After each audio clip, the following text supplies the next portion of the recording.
Hi, my name is Larry Jordan, and welcome to this Power Up webinar, taking a look at how to repair audio using Adobe Audition CS6. Now, we never plan to have bad audio, but sometimes, in spite of our best efforts, it just shows up. So what I want to do today is I want to show you how you can make bad audio sound a whole lot better. Adobe Audition is known for its ability to repair audio. I'm going to do this in two parts today. The first part is how to modify audio files. I'll show you how to separate audio channels, how to change sample rates, and a variety of other modification techniques. Then, in the second part, I'll show you how to repair audio files, how to use Audition's automatic diagnostic repair tools, how to remove hum, clicks, pops, and errant frequencies, how to repair excessive clipping, and how to reduce or remove noise. I'm not going to teach you how Audition works. If you want to know how to move files from Final Cut or from Premiere into Audition or get an overview of how Audition itself functions, take a look at webinar number 69, which is Editing Audio in Adobe Audition CS6. You can learn more about this at larryjordan.biz/store. Let's start with something simple, normalizing audio. Normalization means to raise the level of the entire clip by the same amount such that the loudest portion of the clip does not exceed the level that you specify. The nice thing about normalization is it guarantees that you can make a clip louder without having it distort.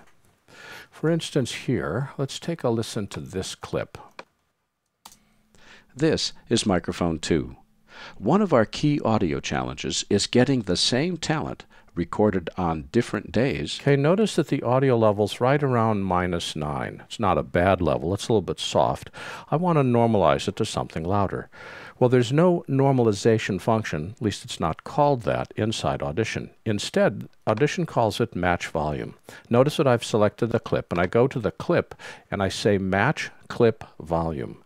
This functions on a clip-by-clip basis, and it opens up a dialog that allows me to say, do you want to match it based upon LUFS, which is a new loudness standard that's being pushed in the EU, or average level, which is total RMS amplitude. This is a level that's generally down around -20. Or peaks, that's the one that's pretty close to 0, and a variety of other options.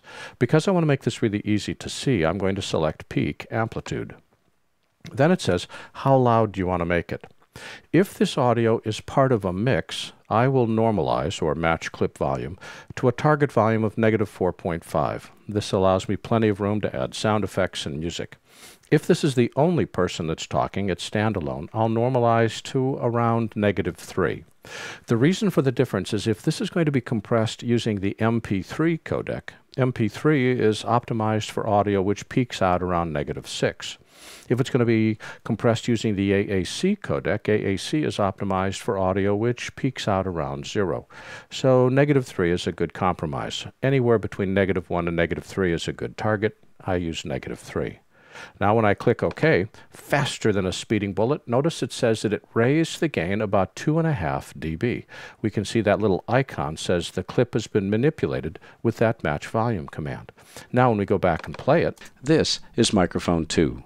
One of our key audio challenges is getting the same talent recorded on different days. What we've done is we've normalized the entire clip by the same amount. The entire gain of the clip has gone up by 2.5 dB, such that the loudest portion of the clip does not exceed the level that we specify. It's this peak right here. One of our key, and it goes right to -3. Well, it would be really cool if we could do this for more than one clip. So let's try that. If, for instance, here I have a whole collection of voiceover clips, I can now do batch processing and do this match volume across a group of clips. To do that, go to the Effects menu and go down to Match Volume. This opens up a new panel, a tab inside Audition. And I grab the clips that I want to normalize and drag them into the Match Volume setting.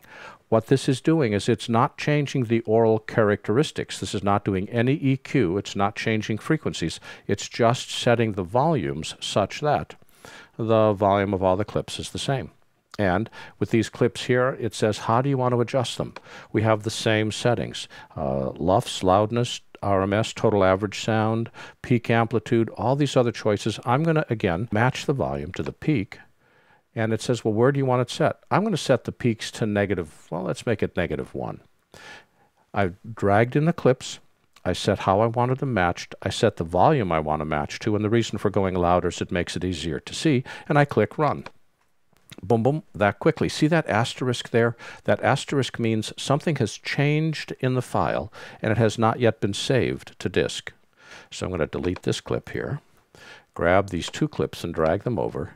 Notice there's microphone 1 on track 1, there's microphone 2 on track 2. I'll mute microphone 2. This is microphone 1.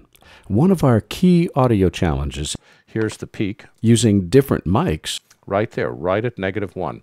Now let's take a listen to this one. The peak is right at that point, right here.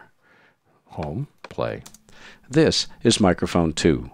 One of our key audio challenges is getting this, and there was the peak right at -1. The sound of the two clips is still different, but the levels of the clips are now the same. If you need to stretch your training dollars, a subscription membership to our video training library saves you money. You can access all of our videos for one low monthly price of only $19.99. There's more than 500 movies, dozens of hours of training, all in-depth and up-to-date. Plus, members can attend all of our Power Up webinars for free. Our training covers both Apple and Adobe software, and we update it every week.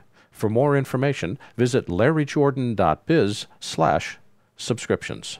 This has been an excerpt of a recent Power Up webinar covering audio repair inside Adobe Audition CS6. For the complete version of this online training, please visit our store at larryjordan.biz/store and look for webinar 91.